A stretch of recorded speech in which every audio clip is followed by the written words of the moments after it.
नमस्ते व्यूवर्स। मैं पूनम वर्मा, आपकी हीलर। आप सभी का बहुत सारा वेलकम है गाइस आपके अपने यूट्यूब चैनल डिवाइन लव में। व्यूवर्स, आज का जो वीडियो है ये कम्प्लीटली चैनलिंग वीडियो है।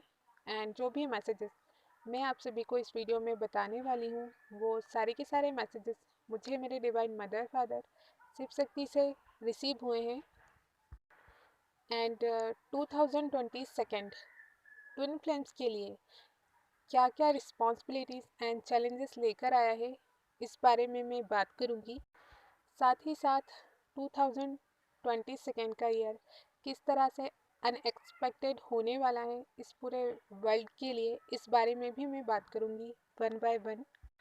मैंने इससे पहले भी एक वीडियो अपलोड किया था 2022 के ऊपर। शॉर्ट वीडियो है, आप जाकर देख सकते हैं।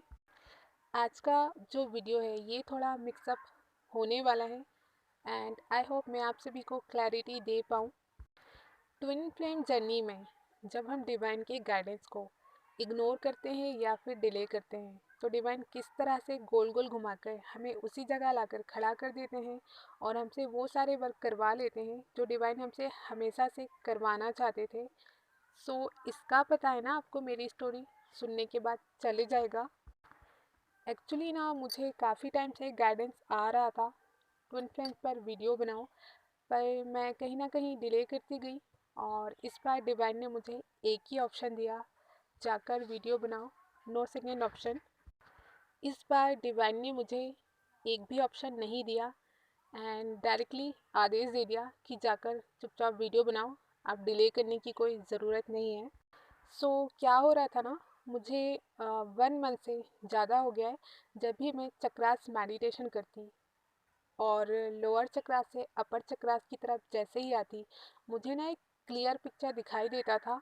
माता काली जो है बहुत सारे डीमन से अकेले युद्ध कर रही हैं और एक ही आवाज़ आती थी, मारो मारो, काटो काटो। सो मुझे लगा मेडिटेशन में डिवाइन के दर्शन पा लेना ये तो होते ही रहता है ना। तो मैंने इग्नोर किया, पर ये सब बहुत दिनों तक लगातार होते रहा। और उस टाइम पर गणेश जी और माँ काली की तरफ से गाइडेंस आ रहा था मुझे, ध्यान लगाओ ध्यान लगाओ। सो मैं कभी ध्यान लगाती और कभी भूल जाती।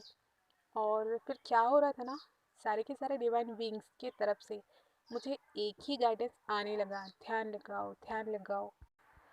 फिर मैंने कंटिन्यू स्टार्ट किया ध्यान मेडिटेशन। शुरू के कुछ सेकंड मुझे वही सब दिखता था, माता काली बहुत सारे डीमन से युद्ध कर रही हैं और आवाज़ आ रही है, मारो मारो, काटो काटो। एक दिन में फिर ध्यान मेडिटेशन स्टार्ट किया मैंने। सो इंस्टेंट ना एक फ्लैशबैक हुआ एंड डिवाइन मुझे मेरे चाइल्डहुड में लेकर गए। और मेरे चाइल्डहुड से लेकर अभी तक जो भी इम्पोर्टेंस मोमेंट या मैं बोलूँ ट्रेजेडीज मेरी लाइफ में हुई, वो सारे के सारे moment one by one divine ने मुझे फिर से याद दिलाए। और लास्ट में मेरे divine mother father Shiv Shakti ने मुझसे पूछा, क्या तुम हमारे लिए ये करोगी? तो मैं ना बहुत ज़्यादा शॉक्ड हो रही थी कि ये सब क्या देखा मैंने। मैंने ना फिर से प्रे किया शिव शक्ति से और उनसे पूछा, माँ बाबा आप सच में चाहते हो आपने जो कुछ भी मुझे मेडिटेशन में दिखाया है उससे लेकर मैं वीडियो बनाऊँ, सो प्लीज़ मुझे आंसर दीजिए। तो मेरे पास ना एक बुक है, ऑटोबायोग्राफी ऑफ योगी। तो बहुत कम ऐसा होता है जब मुझे डिवाइन से या फिर एंजल से कुछ क्वेश्चन के आंसर चाहिए होते हैं, तो मैं अपनी आंखें बंद करके बुक ओपन करके फिंगर रख देती हूँ और जो भी लाइन मुझे मिलती है उससे मेरे आंसर क्लियर हो जाते हैं। इस बार भी मैंने ऐसे ही किया, आंखें बंद करके फिंगर रखा और जैसे ही मैंने अपनी आंखें खोली, फिंगर के जस्ट ऊपर लिखा हुआ था, क्या तुम हमारे लिए ये करोगी? और उसी नाइट मेरे सामने 3-4 वीडियोस इस तरह से आए जिनके ऊपर लिखा हुआ था, क्या तुम हमारे लिए ये करोगी? आप समझ सकते हैं इस वीडियो को बनाने के लिए डिवाइन ने मुझे कितना ज़्यादा फोर्स किया है। इस टाइम पर ना डिवाइन ट्विन फ्लेम्स को इतना ज़्यादा सपोर्ट कर रहे हैं और इतना ज़्यादा गाइडेंस दे रहे हैं जितना मैंने आज तक इस जर्नी में कभी भी एक्सपीरियंस नहीं किया है, बिकॉज यूनिवर्स इस टाइम पर ट्विन फ्लेम को इतना ज़्यादा सपोर्ट कर रहे हैं, बिकॉज इसका बहुत बड़ा रीज़न है। और इसके बारे में मैं अपने जो इस वीडियो का हाफ पार्ट रहेगा नेक्स्ट, उसमें बात करूँगी लास्ट में। बचपन से ही मुझे 22nd नंबर से बहुत ज़्यादा अटैचमेंट फील होता था, मुझे नहीं पता क्यों। और मुझे अच्छी तरह याद है, जब मैं 11 या 12 साल की थी तब से ही मुझे एक स्ट्रॉन्ग इंट्यूशन होता था कि जब भी 2022 का ईयर आएगा ना, सो मेरी लाइफ में ना कुछ तो बहुत बड़ा होगा, या मुझे कुछ ऐसा मिलेगा जिसकी मेरी लाइफ में अभी कमी है और जिसे मैं हमेशा से ढूंढ रही हूँ। और कब से ढूंढ रही हूँ मुझे कुछ पता ही नहीं होता था उस टाइम पर। ये थोड़ा फ़नी है, बिकॉज़ लोगों को अपनी डिज़ायर्स पूरी होने का वेट होता है, किसी स्पेसिफिक पर्सन का वेट होता है। और मैं बचपन से 2022 के ईयर का बहुत ज़्यादा शिद्दत से वेट कर रही हूँ। एंड चाइल्डहुड में जब हमें ना तो प्रेजेंट की फ़िक्र होती है, ना ही फ्यूचर की चिंता, और ना पास्ट के बारे में हमें कोई रिग्रेट होता है, बिकॉज उस एज में हमें कोई अच्छी अक्ल भी नहीं होती है, उतना हमारा माइंड वर्क करता भी नहीं है। तो उस टाइम पर कि हम सोचें पास्ट प्रेजेंट फ्यूचर को लेकर, तो उस टाइम पर ना मेरे बहुत बड़े बड़े डिज़ायर थे।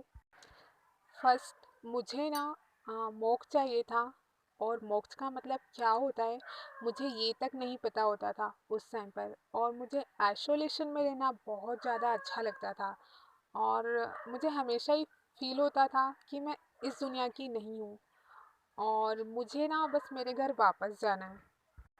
हमेशा मैंने फील किया मैं इस दुनिया में कुछ तो डिफरेंट करने आई हूँ, कुछ बड़ा करने आई हूँ, और मुझे उन लोगों के लिए कुछ करना है जो खुद के लिए कुछ नहीं कर पाते। और कहीं ना कहीं लोगों के बीच रहकर भी हमेशा मैंने खुद को लोगों से डिटैच पाया, और सबसे ज़्यादा क्लोज में नेचर और बच्चों की रही हूँ। मुझे बहुत इंटेंस कनेक्शन फील होता था नेचर और छोटे छोटे बच्चों से। और कहीं ना कहीं ज़रा ज़रा सी बातों पर रोने लग जाती थी अगर कोई मुझे हर्ट करता, बिकॉज़ बहुत ज़्यादा सेंसिटिव रही हूँ मैं बचपन से ही। तो जब भी कोई मुझे हर्ट करता, सो मेरा एक ही डायलॉग होता था, भगवान मुझे ना आप अपने पास बुला लीजिए, बिकॉज़ मैं इस दुनिया की नहीं हूँ, आप ही मेरा घर हो और मुझे आपके पास आना है। डिवाइन से हमेशा ही क्लोज कनेक्शन रहा है मेरा। एंड साइकिक एबिलिटीज़ बचपन से ही थी मुझ में। और बहुत सारी ट्रेजेडीज मेरी लाइफ में ऐसी हुई जिनके बारे में मुझे पहले से ही पता होता था कि हाँ इस तरह की सिचुएशन जो है मेरी लाइफ में आने वाली हैं। फिर भले ही वो सिचुएशन 2 सालों में, 5 सालों में, या फिर कुछ महीनों बाद मेरी लाइफ में मैंने फेस किया, पर वो होता ही था। एंड लाइफ में एक टाइम वो भी आया जब मेरी फैमिली और सोसाइटी मेरे अगेंस्ट थी, और मेरे मतलब एक साइड पर खड़े हुए थे सारे के सारे सोसाइटी एंड मेरे फैमिली मेम्बर्स। और मैं एक साइड पर मेरे गणेश जी के साथ खड़ी हुई थी, बिकॉज उस टाइम पर मैं सही थी, और सोसाइटी के बेबुनियाद से रूल को ब्रेक किया था मैंने। और कहीं ना कहीं फर्स्ट बार ये एहसास लिया था, एक लाइक वॉरियर जैसा फील किया था मैंने खुद को, कि इतनी बड़ी सिचुएशन को मैंने किस तरह से डील कर लिया। 2019 में जब कोविड आया, सो मुझे ना बस यही फील होता था कि इसमें कुछ तो ऐसा है जो मुझसे जुड़ा हुआ है। एंड मुझे उस टाइम पर पता नहीं था मैं मदर अर्थ की एनर्जीज को फील कर रही हूँ, रिसीव कर रही हूँ, और जो मदर अर्थ पेन फील कर रही हैं उस पेन का एहसास मुझे भी हो रहा था उस टाइम पर। और कहीं ना कहीं उस टाइम से ही मेरे हेल्थ इश्यूज स्टार्ट हुए थे जिन पर अभी तक ब्रेक नहीं लगा है। व्यूवर्स, इस वीडियो का जो हाफ पार्ट है वो मैं नेक्स्ट वीडियो में लेकर आऊँगी। सो तब तक के लिए heal yourself and feel your growth.